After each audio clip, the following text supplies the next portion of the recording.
Welcome to the show. It's your girl Sarah right here on Relax Radio. Now, you are back on the second hour of the show, and I'm here to keep you company all the way until 9 a.m. So make sure you stay tuned because we're talking about a lot of interesting things. We were having a very interesting conversation earlier, and we will obviously keep having a much more interesting conversation right now, okay? Which is this whole conversation about what do we do when normalcy returns but the Delta variant actually surges. Okay. And that's an important question as well because right now, lockdown restrictions have been eased, lockdown has been lifted, and we're definitely having that same freedom that we had before the pandemic, obviously, with a little bit of more rules and regulations that we still have to follow, right? For example, like wearing your masks if you're in a crowded place, or maintaining social distance if you're in a crowded place. So obviously we're having we're having small rules and regulations like that, but for most part of it it's actually much better, right? For most part of it, where things are returning back to normal, people are going back to their normal lives. However, even though things are going back to normal, even though things are going back to their normal life, or rather people are going back to their normal life, we still see that there is an increase in terms of the coronavirus cases, right? And what I mean by this is the Delta variant is in fact spreading fast here in the United Kingdom, right? And the Delta variant is in fact surging. So while the Delta variant is surging, why then has the government decided to, ease lockdown? Why has the government lifted lockdown? And why are we, advised not to wear masks? And that it's not, in fact, a legal requirement to keep wearing your mask nowadays, right? So those are obviously a bunch of questions that I have. But if you have any questions like that, if you have any thoughts like that, make sure to text me on 07852473473 to share your thoughts, to share your questions with me, because I would absolutely love to hear about it, right? Now, also, before we head back into the conversation, I want to very quickly remind you that you can, in fact, be a part of our show. You can, in fact, be informed and updated about everything we're talking about. All you need to do is just go follow us on our socials, which is Facebook, Instagram, Twitter, and TikTok. If you go follow them, you can always be aware of everything that happens, not just here in the United Kingdom, but in fact in the rest of the world as well. And something else that you can do is, in fact, to go download the app, which is available on both the Apple App Store and the Google Play Store. And that app will definitely help you to join this discussion at any time of the day from anywhere in the world. And in my opinion, I don't think it gets any better than that, okay? Because what kind of radio station lets you tune in to the radio station at any time of the day from anywhere in the world? Not much, right? In fact, I don't think there's any except Relax Radio. So make sure to go follow us, make sure to go, download our app, and make sure to contact us and, call us even, so you can share your thoughts and opinions with me and with everyone who will be here later on in the day as well. Okay, so let's talk about our conversation. What do we do as normalcy returns, but the Delta variant surges? So obviously, one thing is we were promised a hot girl summer, okay? But what we actually got was a hot wax summer, and that is what we are currently going through, right? A hot wax summer because everyone's getting vaccinated and everyone just wants to be vaccinated at this point. Nobody cares about a hot girl summer anymore. The talk of the town is a hot wax summer. Okay, so the term is in fact a riff on Hot Girl Summer, which is the hit 2019 summer single that emerged this spring as a predictive shorthand for the welcome of a post vaccine reality. Okay, and obviously, we've all been, hoping for a post vaccine reality. We've all been dreaming of it as well, because it means that things can get back to normal. It means that you and I can go back the way we were. We can meet up with our friends, we can hang out with our friends, we can hang out with our families, and we don't have to overthink, and we don't always have to worry about, is something going to go wrong? Oh my gosh, what am I going to do if someone gets COVID? This means in terms of immunity, we're definitely having much better immunity, right? It means that we can finally go back to, asking ourselves, telling ourselves, it's okay to have fun and enjoy, because things are definitely not as risky as it used to be. Okay, and something else that actually happened was, so because of, this whole hot wax summer and whatnot, which was the phenomenon that was basically, that is happening right now. Even though we expected this phenomenon for the last great summer anthem of a world before COVID-19, Hot Vax Summer actually symbolized a lot for a lot of people, right? For a lot of people, it meant seeing, it meant being able to see their parents, especially their parents who are old or their grandparents who are far away. For a lot of people, it meant, finally being able to meet your family, finally being able to go to college, finally being able to go to school. Some of those things that you really miss, some of those things that are, important, are a crucial part of growing up, are a crucial part of life. It means that a lot of people can now actually go back to the way things were and can access those things and enjoy those things in the same way that they did before the pandemic, right? And if anything, that is something to be happy about, that is something to be hopeful about, because we should all be glad that we can get back to normal. And no matter what we say and whatever is done, we, all of us, are grateful for a vaccine, right? Obviously no one's complaining. I mean, yeah, some people are, because they're not too sure if they want to get the vaccine or whatnot, but majority aren't really complaining, because look, it means that we can get our lives back to normal.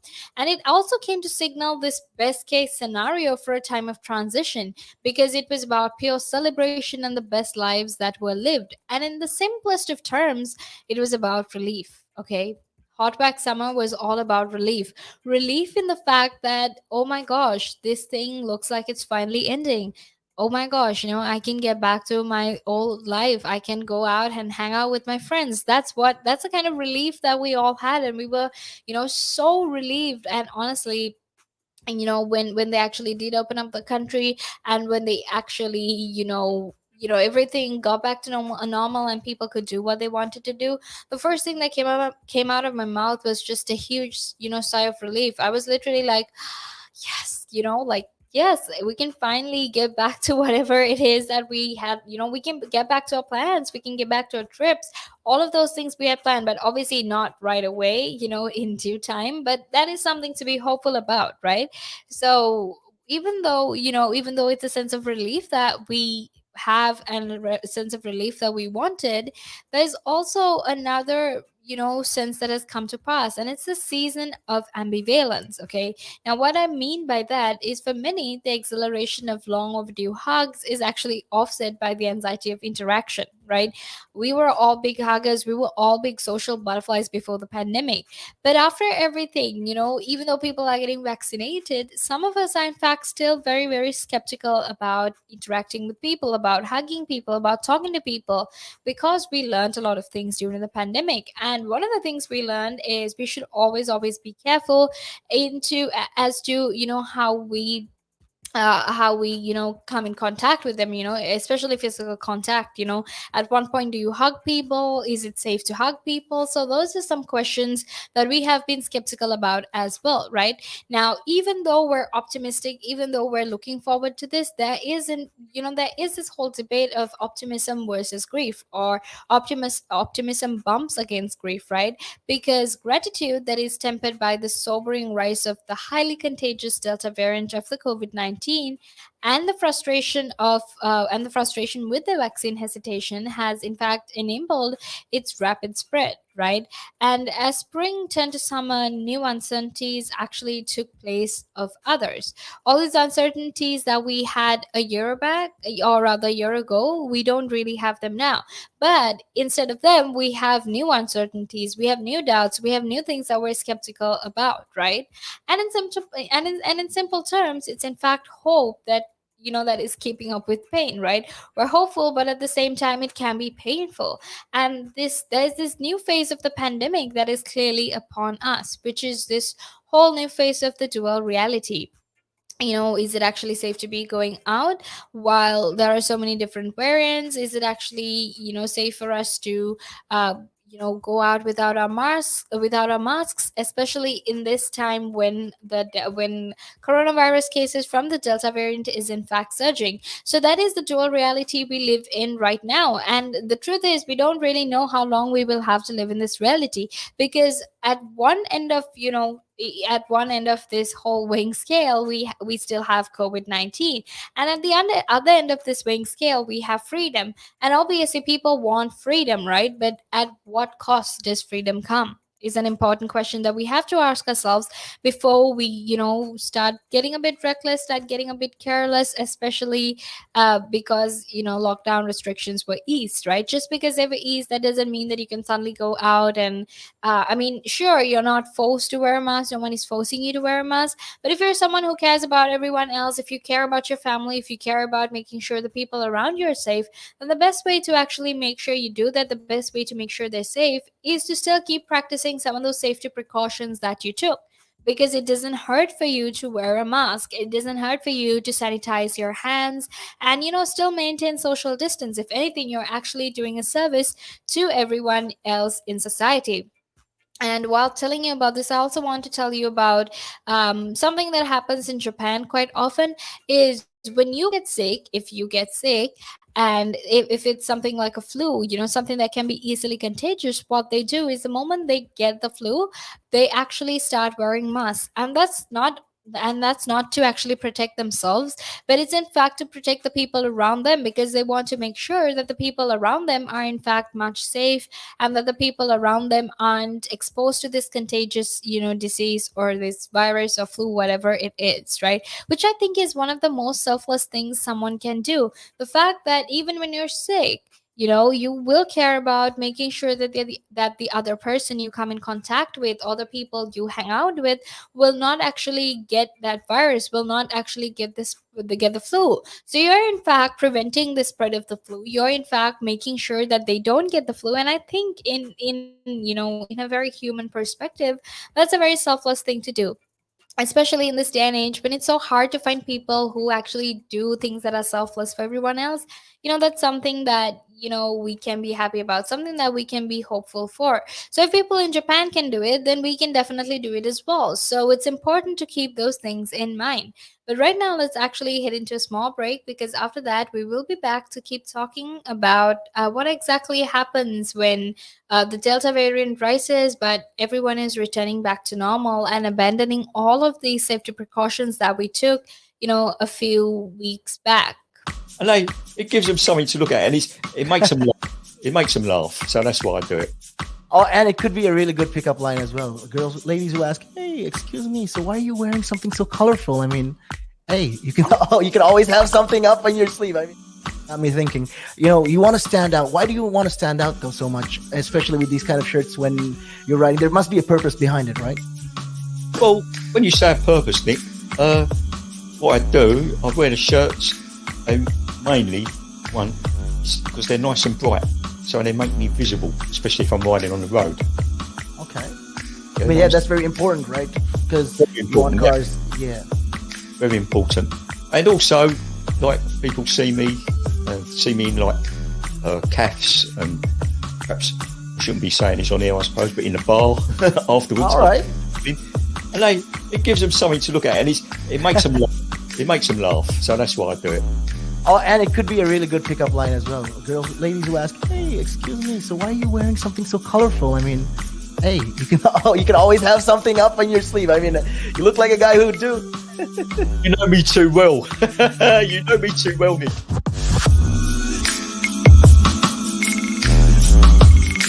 The valuations that you place on an asset are always behind you. It's always in hindsight. It's never in front of you. And that's one of the challenges, right? Because you're always valuing what happened yesterday. And what you need is what's going to happen tomorrow. What am I saving or investing for? Why am I doing it? When will I need the money?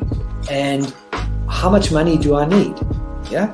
So that's quite important, because when you're looking at your net worth, you got to start with saying, well, what do I want my net worth to be, so that there's a goal, and then work backwards. How do I get there? And if I can start with £50 or $50 a week, if I save that every week, and you can go online and use calculators online. I don't have to teach you the maths behind it, but you can say, okay, and if I get a 3% return and I put this away for how long will it take to reach my goal? And that's called just this basic cash flow projection calculations. And it's what we use in financial planning all the time. What we say to clients is we say, okay, what is your goal? What is your objective? Where do you want to go to? And we discussed that in a lot of detail and over most of the meeting. And then the rest of it is saying, okay, in your exact circumstances, with your risk profile, with how you feel about investments and pensions and taxes and where you are and who you work with, and your education level or your lack of education or how involved you want to be. There's a lot of variables that we take into account, and then we say, okay, here's a plan. You start like this, that's great. And then we review it all the time. And we say, okay, we need to increase it, we're on track, we're not, this is what is happening. Because remember, when you're dealing with assets, the valuations that you place on an asset are always behind you. It's always in hindsight. It's never in front of you. And that's one of the challenges, right? Because you're always valuing what happened yesterday, and what you need is what's going to happen tomorrow. So that's a struggle. Yeah. So there are strategies everywhere from £50 a week up to £100 million pounds, and they're different. Right? They range differently from everyone, but and from country to country, to be fair. Different countries have different tax laws, so different vehicles. But from your point of view, at the sort of normal end, I'm not going to call it the low end because I'm in that boat as well. It's as tax efficient as you can get it. That's where you start. You use all the tax efficiencies, and then you step up into different things.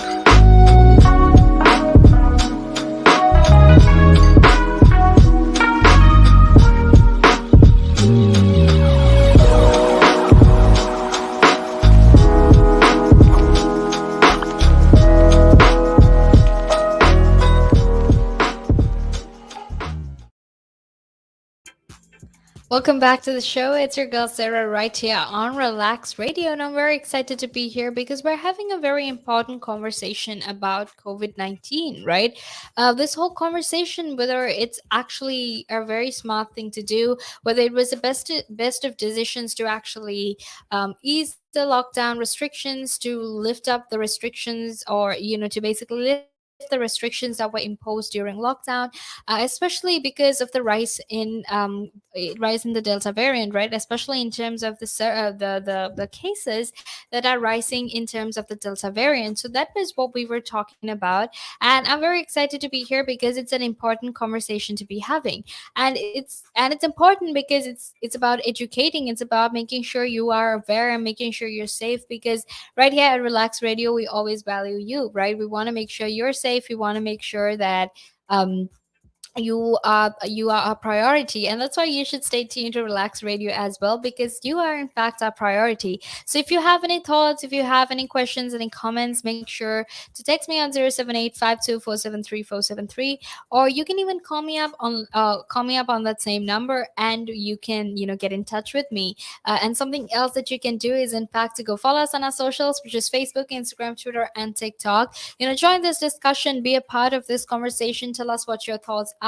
And also, if you are someone who loves to stay informed, updated about everything that happens in the world, then the best place for you to do that is in fact Relax Radio. Okay, don't forget to download our app, which is available on both the Apple App Store and the Google Play Store. All you need to do is just go type Relax Radio on the search bar, and you can find our app. Okay, and that way you can stay tuned to the conversation, so make sure to do that.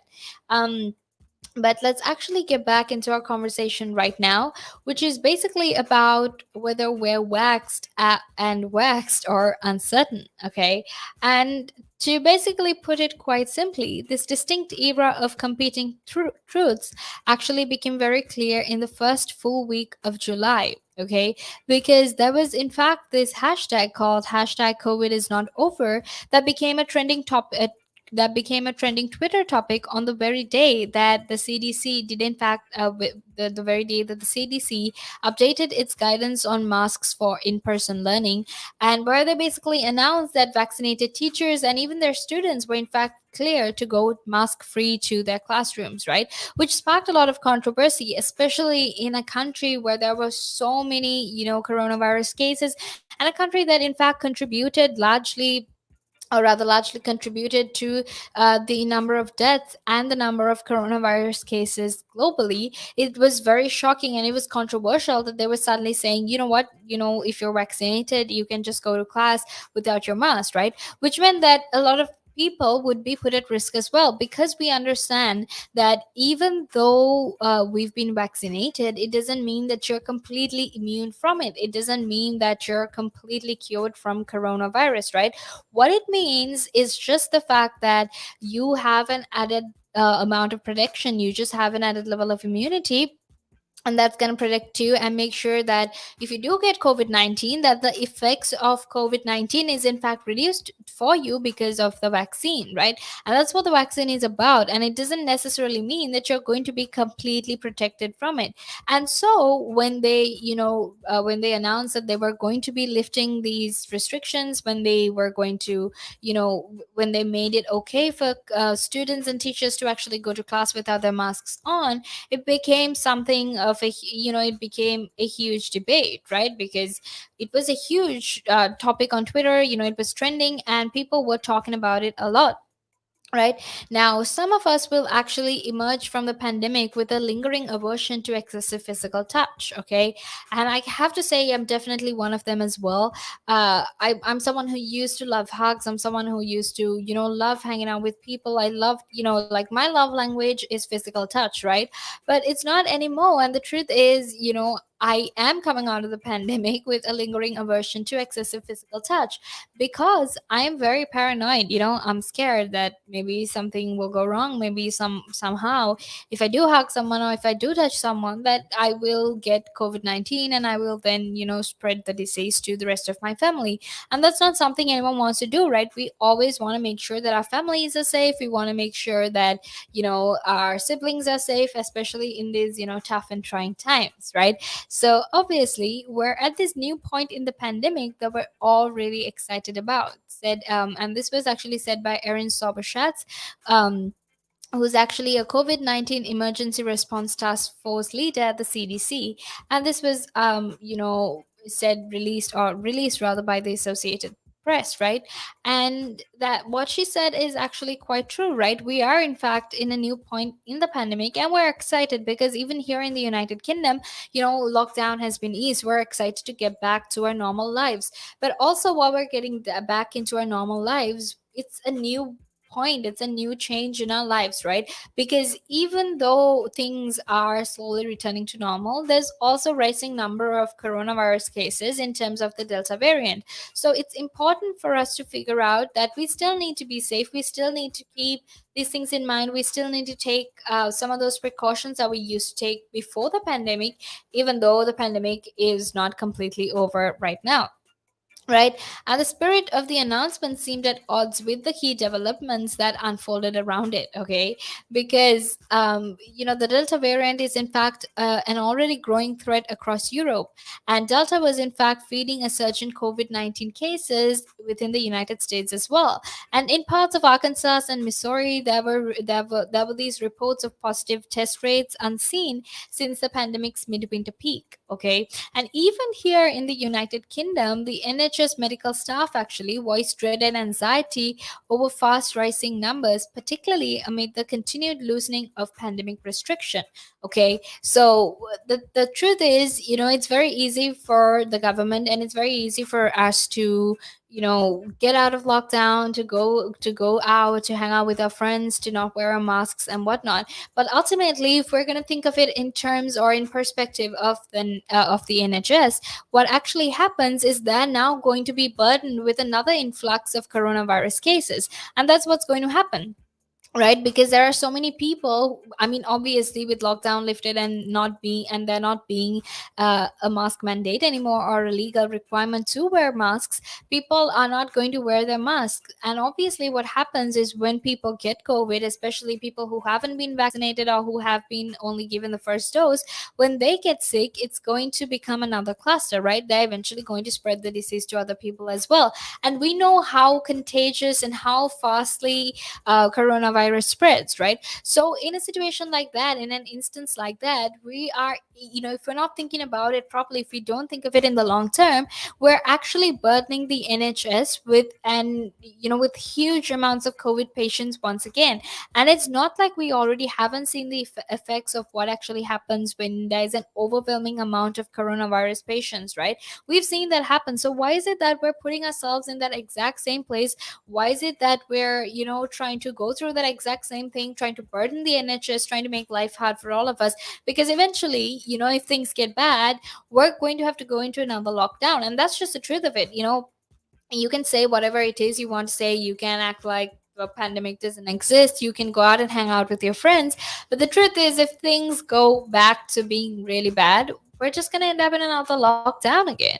You just have to sit in front of the TV, sit in front of the computer, and go back to how your life used to be a year ago. So that's just the truth of it. And to some extent, ambiguity has defined the past 16 months, right? Because uncertainty is in fact, it's a pervasive abstract stressor during pandemics, and COVID-19 is obviously no exception to that. Now, this was actually said by Stephen Taylor, who's a psychologist at the University of British Columbia, right? And what he said was that it's basically this pervasive abstract stressor that actually makes it very hard for people to be okay. And we none of us have actually been okay during the pandemic, right? And what I mean when I say okay is none of us have been our normal selves, right? And I really want to ask you, have any of you felt normal? Have any of you felt like things were the way it was before the pandemic, at least now, or even somewhere a few months after the pandemic? No one felt the same way they used to before the pandemic. That's because there is a lot of change. There is a lot of change that has happened, and there's a lot of adjusting that we need to get used to as well. And because COVID-19 is no exception, and COVID-19 is just another pandemic, we need to make sure that we know how to balance our stress. We know how to focus on ways to make sure our mental health is okay as well, because we know that the pandemic has resulted in a lot of people having mental health issues. Their mental illnesses have exacerbated because of the fact that therapy doesn't work the same way it used to. It all happens online, and there's been a lot of change. So obviously that's a lot of things to get used to as well. So as Taylor actually reminds all of us, there are uncertainties actually emerge even before the pandemic was declared, right? And these were things like, will this outbreak actually become a pandemic? And these were some of the questions that people had, right? Will this outbreak become a pandemic? Is it just a one-time thing? Is it actually going to disappear after this wave? And even afterwards, even after this pandemic ends, people are still going to have questions, right?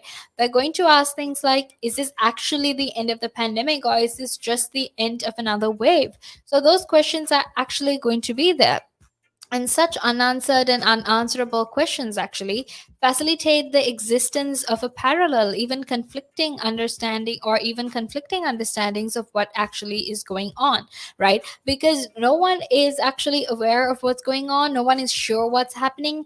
And because there are different thought processes, there are different ideas that people have about what exactly is happening right now, those questions will actually, be very conflicting. Those questions will not the answers to those questions rather will not be the answers that most of us want to hear, right? And that is to say that these eternal optimists who actually may be inclined to indulge their post-wax bliss and even slip into the past tense when discussing the pandemic with friends, okay? So some of us might be so quick to judge, or might be so quick to jump rather into that post pandemic state, into post wax bliss and hanging out and enjoying with our friends. But the truth is, even though we're trying to be optimistic, even though we're trying to live in the moment and enjoy our lives, that might not actually be very, very realistic. And that is, in fact, one of the biggest, problems that are there as well. People are in this whole bliss. They're in this like blissful mood, they're in this blissful sort of bubble, and they're not really aware of what exactly happened. So that's a huge problem as well. So make sure you stay tuned, because we still have a lot more left to talk about. But until then, we're actually going to head into a small break now, and after that we will be back to keep talking to you about this. So make sure you stay tuned.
Welcome back to the show. It's your girl Sarah right here on Relax Radio. Now you're tuned into the second hour of the show, but don't worry because I'll be here to keep you company all the way until 9 a.m.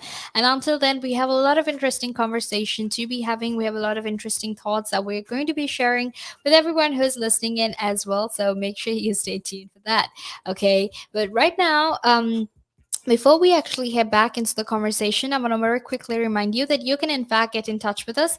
All you need to do is just text me on 07852473473, and you can even call me up on that same number and be a part of this discussion, be a part of this conversation that we're having, right?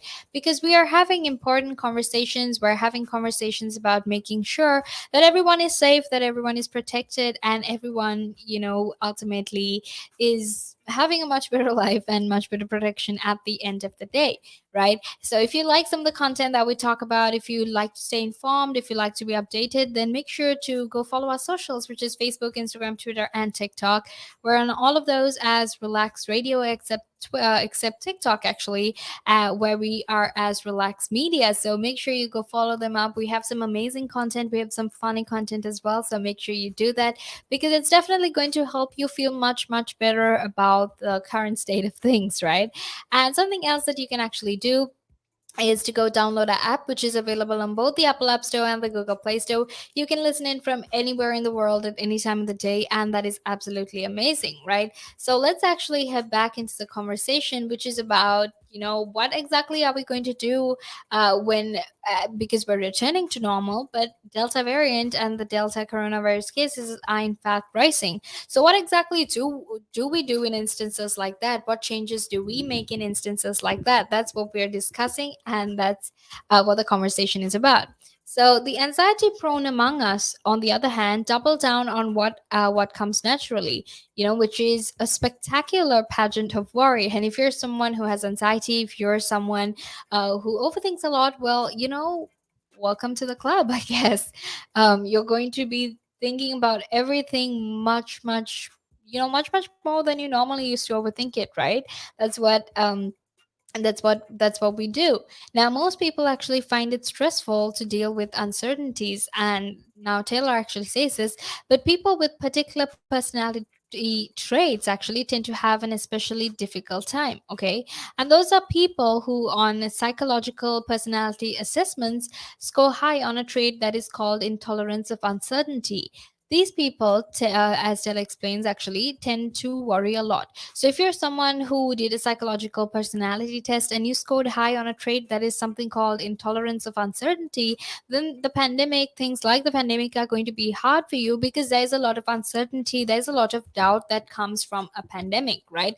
And that's just the truth of it. And, no matter how many tips are there on Pinterest, no matter how many tips are there on different blogs and whatnot on ways in which you can deal with anxiety, about ways in which you can deal with overthinking and uncertainty, the truth is those might not always work out for all of us, right? Yeah, for sure, for some people it might work out, but for some others that might not really be the case.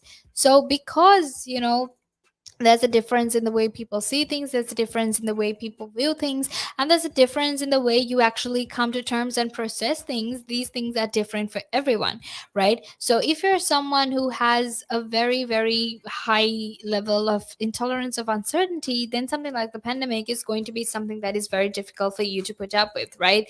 Now they're also very likely to have experienced high levels of distress throughout the pandemic, including with regard to vaccination as well. Okay.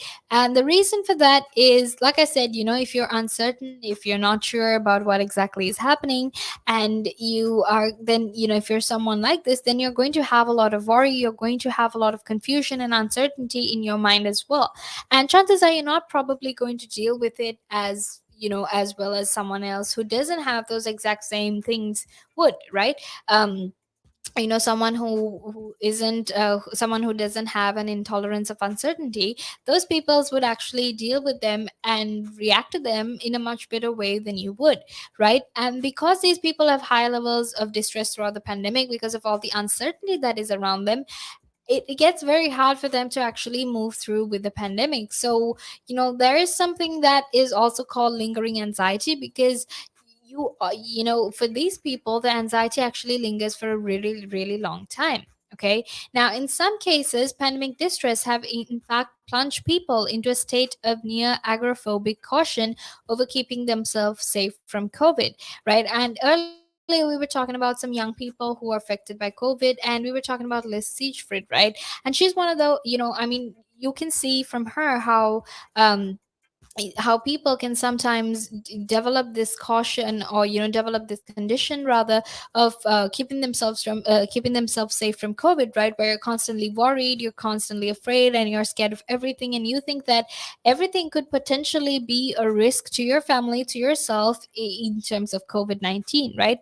And these people, rather, these people have also been prone to compulsive symptom checking. So even if they were not in a high risk situation, and even if they're avoidant of people, so regardless of the fact that they avoid people, that they stay away from situations that might actually have a lot of risk, these people actually have this compulsive symptom checking, right? Where they constantly check and see if they actually have the virus, if something could have happened, and something could have resulted in them getting the virus, right? Now that is what these people are like.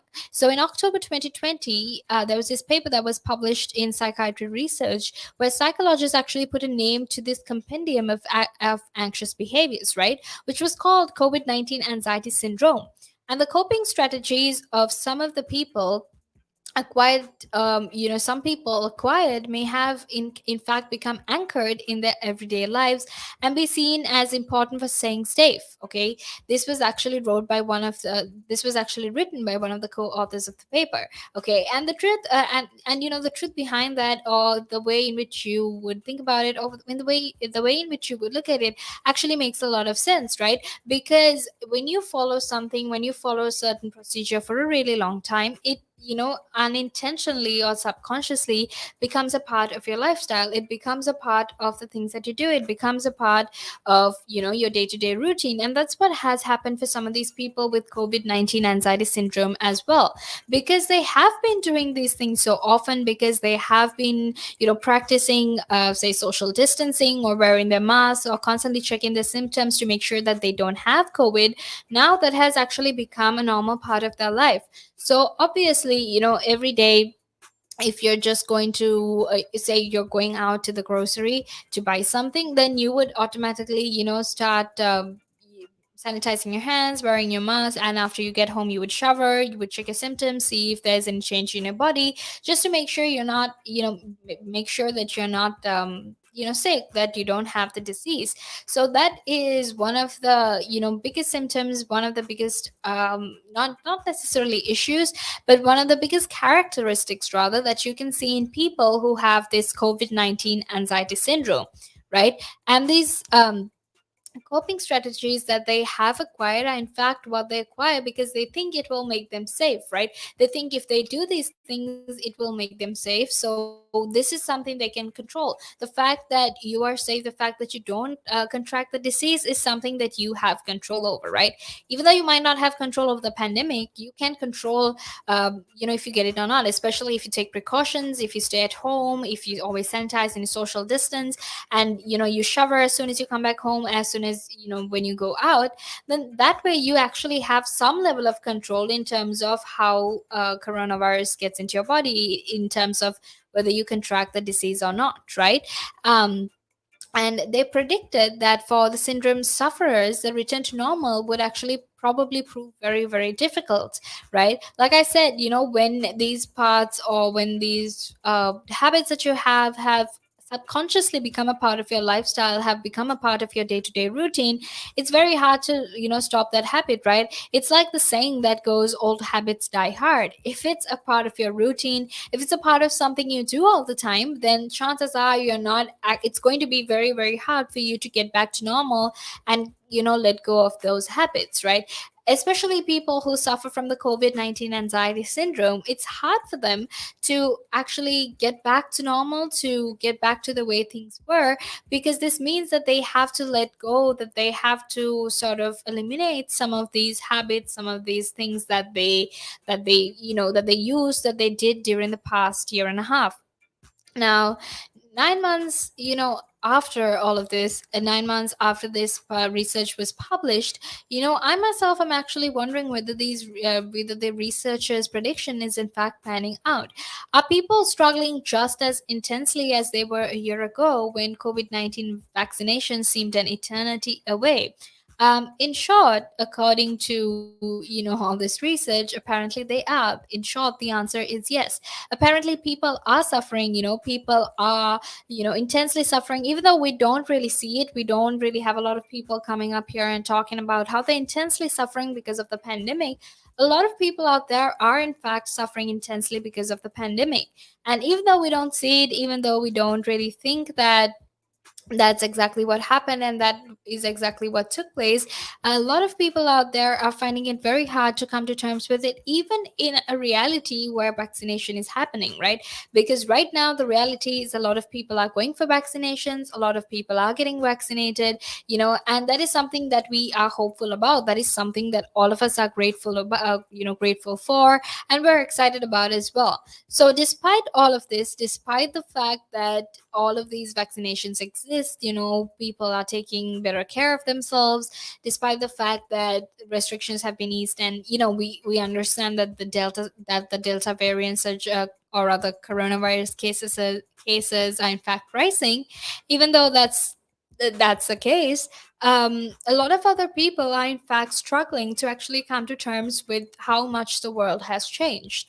And this is not a simple problem. This is not something small. This is something that not just you or I, but in fact, a lot of people around the world are going through.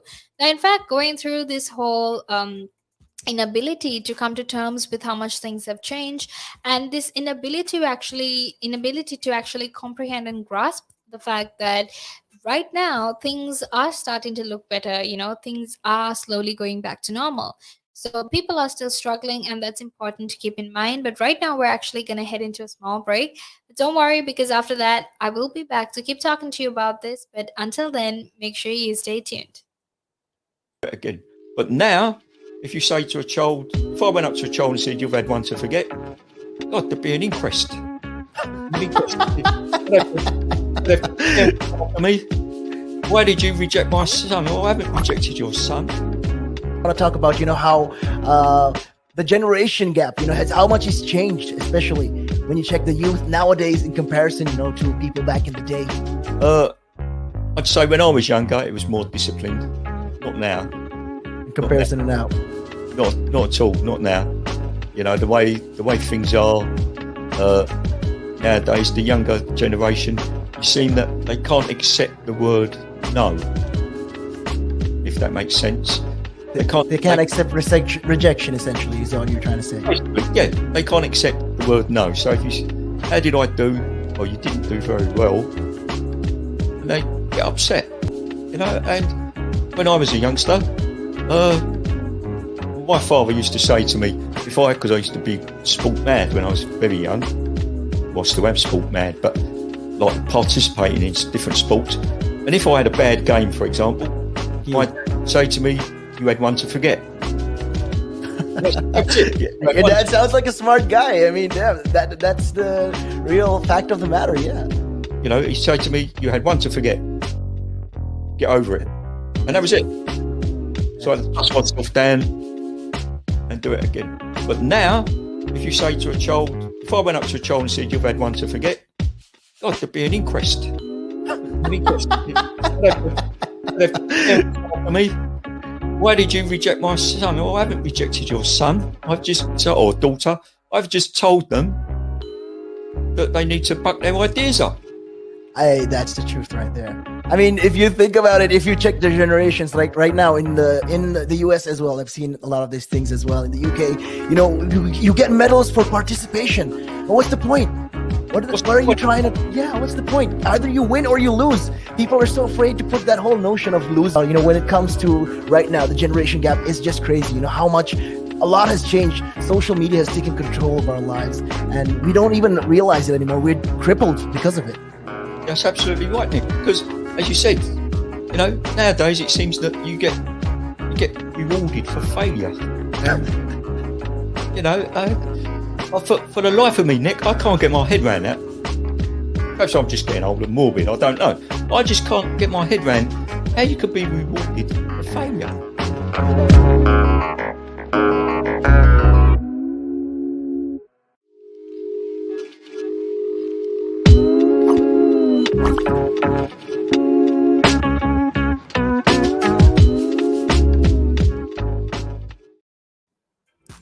Welcome back to the show. It's your girl Sarah right here on Relax Radio, and it's in fact, almost the final few minutes of this second hour. But don't worry because I'm here to keep you guys company all the way until 9 a.m. And we have a lot of interesting conversation. We're having a lot of interesting conversation as well. So make sure you stay tuned because I would absolutely love to hear what you have to say. I would love to hear what you think, what you feel, and I would absolutely love it if you can share your thoughts and experiences with me as well. So make sure you do that. You can text me on 07852473473. You can even call me on that exact same number and you can get in touch with me, and that would be absolutely amazing. Okay, so make sure you do that. And also want to very quickly remind you before we head back into the conversation that you can actually go follow us on our socials, which is Facebook, Instagram, Twitter, and TikTok, and that way you can actually stay updated, you can stay in touch with us, and you can also keep yourself informed about everything that happens not just here in the United Kingdom but all around the world as well. And don't forget to download the app, which is available on both the Apple App Store and the Google Play Store, because that's definitely going to help you, stay informed. And it's also going to let you join this discussion at any time of the day from anywhere in the world. Okay, but right now, let's actually get back into our conversation about what do we do, especially when things are beginning to look normal, returning to normal, but in terms of coronavirus, things aren't really looking that great. Okay, so what do we do in instances like that? So since these researchers actually first started to track the COVID-19 anxiety syndrome in May 2020, the changes have in fact been minimal. Right, and this is what the professor tells us as well. Now, indeed, in their latest survey from June 2021, the endorsement of avoidance, worry, and threat monitoring remains high, with approximately 1 in 5 still reporting significant distress. Okay, so 1 in 5 is about 20% of people with COVID-19 anxiety syndrome still reporting high, like significantly high levels of distress in terms of the pandemic, in terms of coronavirus. Right now, Spider also adds that in the UK, US, and Italy, anxiety levels remain particularly high. Right now, one thing to keep in mind is that way before the pandemic, in terms of anxiety, there was a lot of anxiety patients here in the United Kingdom as well. Anxiety is and even depression is at an all-time high here in the United Kingdom. So obviously, we can imagine that when things changed, when coronavirus came about and the pandemic, started creating a lot of monotony, created a lot of uncertainty and doubts for a lot of people out there, it obviously affected all these other people with normal anxiety as well. So obviously, in the United Kingdom, the US, and Italy, people with COVID-19 anxiety syndrome, actually there are quite a lot of people who have the COVID-19 anxiety syndrome. And you know then we have this question whether summer's dual reality actually, this dual reality of strangeness might actually factor into some people's persistent, unwavering anxiety. Okay, the fact that there is an uncertainty, the fact that sometimes summer looks normal, it looks like everything is completely, it's happening the way it normally should, but then when you actually look at it, things aren't really going the way it should because there are high, rising rates of coronavirus. So this duality of summer, does it actually, trickle into, does it factor into people's persistent, unwavering anxiety? And what Spade actually said was that it probably does, right? Because the truth is, we have so many different opinions, and we also have, so many different mixed messages, that the underlying fear of the virus is in fact not abating. We are so worried, we don't know what's going to happen. And look, the truth is, even though we've come so far in terms of the vaccination drive, in terms of vaccination programs and whatnot, the truth is there's still a lot of uncertainty left, because we still don't know for sure if we can get completely rid of this. And the truth is, no one wants to have COVID coming over and over like a seasonal flu, right? No one wants that, because come on, this past year and a half has been the most trying times that all of us as humanity have gone through, right? right? Because all of us have found it so hard to even collectively to deal with this. It is obviously, we don't want to have any more uncertainties, and as humans, we obviously don't want any uncertainties in life, right? We want to make sure that we at least have a fair sense of what's going to happen, so we can prepare for it before it happens, right? And when COVID-19 hit, when this whole pandemic happened, no one even thought about it. None of us even had an idea, because the last time a pandemic was there was, a pandemic as big as this was there, it was in fact, a century ago. It was all the way back in the 20th century, in 1920, right? That's when the last pandemic was there. So obviously none of us were prepared for it, none of us actually thought about it, and when it did hit, it was actually very hard for a lot of us to deal with it, right? And we were getting so many mixed messages, even in terms of our rulers, and even in terms of the people who were actually supposed to lead us. Here in the United Kingdom, we had so many mixed messages, right? At one point we had people saying, look, it's good to wear a mask, you should wear a mask, and then we had people saying, look, you don't have to wear a mask, and then we had mixed messages about the lockdown. So there was in fact a lack of clear communication from the authorities, from the people who were in charge of us, right? And because of those mixed messages, because of these opinions that we ourselves have formulated from the stuff that we see on the internet, from the stuff that we can actually, we can find on social media and online, it's actually gotten very, very hard for us to figure out what exactly actually affects this anxiety. Like, obviously we know one of the biggest reasons for it is in fact the pandemic, but the truth of the matter is, this persevering, or this persistent, rather, the persistent unwavering anxiety that we have right now was actually factored in through other things, right? Like these opinions, that we formulated ourselves, like the mixed messages that we got from the government and from other levels of authority as well, right? So obviously because of that, we have this underlying fear of the virus as well. So this is likely to actually bring people to try to control the fear by engaging in behaviors such as avoidance, worry, and etc. And the syndrome is to actually keep safe, okay? Because the more uncertainties are there, the more we don't really know what is going on. What actually happens is we're going to try and make the situation better by having different types of behaviors, right? Behaviors like avoiding something, which is something I always do, and it also feels like denial, but it's not really denial, but you're just avoiding the fact that you're just avoiding going out, you're just avoiding hanging out with people because you don't want to put yourself or your family at risk, right? And worrying constantly, persistently worrying is in fact another thing that people do. This is in fact one of the biggest features of the syndrome. And the widespread tendency to actually frame the pandemic in terms of this before and after probably doesn't help as well, right? Because we are expecting a clear cut ending to COVID-19, and that might actually make it much, much more challenging for people to embrace this whole transitional nature of a late pandemic recovery, right? With its many ups and downs. So when we sort of create this idea, create this sort of a before and after pandemic, what actually happens is a lot of people are actually going to, find it very hard to come to terms with it, because the truth is we don't know what time and when exactly we will be at the after of the pandemic, right? Because we're still in the middle of the pandemic.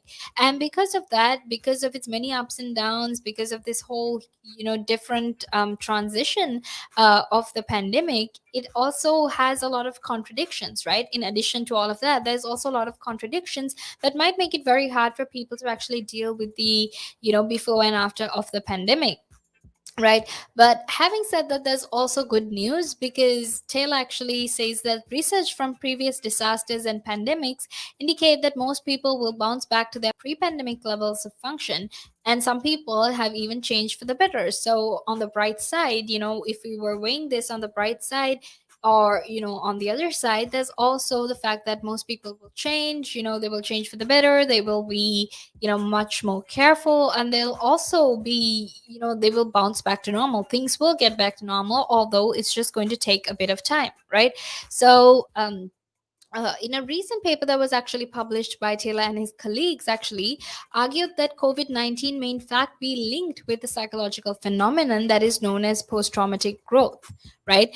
And COVID 19 has in fact served as a catalyst that has enabled humans to grow as human beings. And in such cases, the many challenges of the pandemic has actually led to greater stress resilience and even helped to foster closer relationships between friends and family members, right? And that's, that's something that's amazing, because even though, the pandemic, made us social distance, and we couldn't meet our family, it in fact, helped us foster these relationships that we had. It deepened spirituality and strengthened communities. But we still need to keep in mind that the pandemic is not over, and it's not going to be smooth sailing ahead either, right? The vast majority of us will adapt, recover, and perhaps come out on the other side with an improved outlook, or an enhanced appreciation for the little things in life. So it's important to remember that we're not going to get through this overnight. We will get through it in time, but we need to still make sure we keep it in mind that we will enjoy those little things that we figured out. They enjoy the little things that we came across, especially during that time. Okay. And I'm actually going to end this now, but don't worry, because I will be back in a few more minutes to actually keep talking to you about doggy dependency. Okay. And this is something I'm very excited to talk about, because I know a lot of our pets have been particularly attached to us during this time, right? Like every time I go out of the room or every time I'm working, my dog is always with me. So this is an interesting conversation, and I'm very excited to share it with you as well. So make sure you stay tuned, because I will be back in a few minutes.